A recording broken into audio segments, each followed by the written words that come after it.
Yes, ഇപ്പോൾ പാരീസിലെ വിശേഷങ്ങളുമായി നമുക്കൊപ്പം സിറ്റിസൺ ജേർണലിസ്റ്റ് ജിത്തു ജനാർദ്ദനൻ ചേരുകയാണ്. ജിത്തു, ഇന്നലെ ജിത്തു ടെന്നീസ് മത്സരം കാണാൻ പോയിരുന്നു.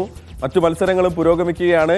ഉദ്ഘാടന ശേഷം എങ്ങനെയാണ് പാരീസ് ഒളിമ്പിക്സിനോട് പ്രതികരിക്കുന്നത്? വലിയ ആവേശത്തിൽ തന്നെയാണല്ലേ പാരീസ് നഗരമുള്ളത്? തീർച്ചയായും മഹേഷ്, വളരെ വലിയൊരു ആവേശം തന്നെയാണ് പാരീസിൽ ഇപ്പൊ കാണാൻ കഴിയുന്നത്. ഒരുപാട് ടൂറിസ്റ്റുകൾ പാരീസിൽ എത്തിക്കഴിഞ്ഞിരിക്കുന്നു മത്സരങ്ങൾ കാണാൻ. ഞാൻ ഇന്നലെ റോളൻ ഗാരോസ് സ്റ്റേഡിയത്തിൽ, ഫ്രാൻസിലെ പാരീസിലെ പ്രശസ്തമായ റോളൻ ഗാരോസ് സ്റ്റേഡിയത്തിൽ ഇന്നലെ മത്സരങ്ങൾ കാണാൻ പോയിരുന്നു. ഇന്നലെ നമ്മുടെ ഇന്ത്യൻ സുമിത് സിംഗിൾസിൽ, മെൻസ് സിംഗിൾസിൽ സുമിത് പരാജയപ്പെടുകയുണ്ടായി. ഫ്രാൻസിന്റെ എതിരാളിയോടാണ് തോറ്റത്. അതുപോലെ തന്നെ ഇന്നലെ രോഹൻ ബൊപ്പണ്ണ ബാലാജി സഖ്യം ഫ്രാൻസിന്റെ മോൺഫിൽസ് ജോഡിയോട് പരാജയപ്പെടുകയുണ്ടായി.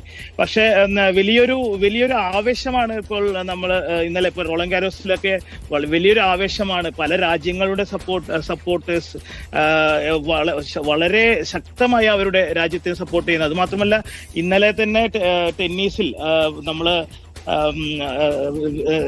ഫ്രഞ്ച് എതിരാളികളോട് നമുക്ക് ഗ്രൗണ്ട് സപ്പോർട്ടും ഒട്ടുമില്ലാത്തൊരു അവസ്ഥയിലോട്ട് മാറി. എന്ന് വെച്ചാൽ ഫുൾ ഫ്രഞ്ച് സപ്പോർട്ടേഴ്സ് അവരുടെ സഖ്യത്തിന് വേണ്ടി ആർത്ത് വിളിക്കുന്ന കാഴ്ചയാണ് നമുക്ക് കണ്ടത്.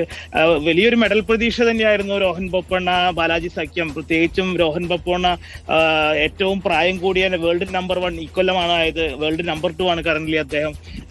പക്ഷെ ഇന്നലെ രാഹുൽ ദ്രാവിഡ് അവിടെ മത്സരങ്ങൾ കാണാൻ ജിത്തു പോയിരുന്നു. മാത്രമല്ല, റോളൻ ഗാരോസിൽ പോയി അവിടെ ഇന്നലെ രാഹുൽ ദ്രാവിഡ് അവിടെ ഉണ്ടായിരുന്നു. ഇന്ത്യൻ ആരാധകർക്ക് ആവേശമായി രാഹുൽ ദ്രാവിഡ് അവിടെ ഇന്ത്യ ഹൗസിൽ എത്തിയിരുന്നു. അപ്പോൾ ജിത്തു, താങ്ക് യു. ജിത്തു, വരും ദിവസങ്ങളിൽ ജിത്തുവും ടീമും നമുക്കൊപ്പം തുടരും.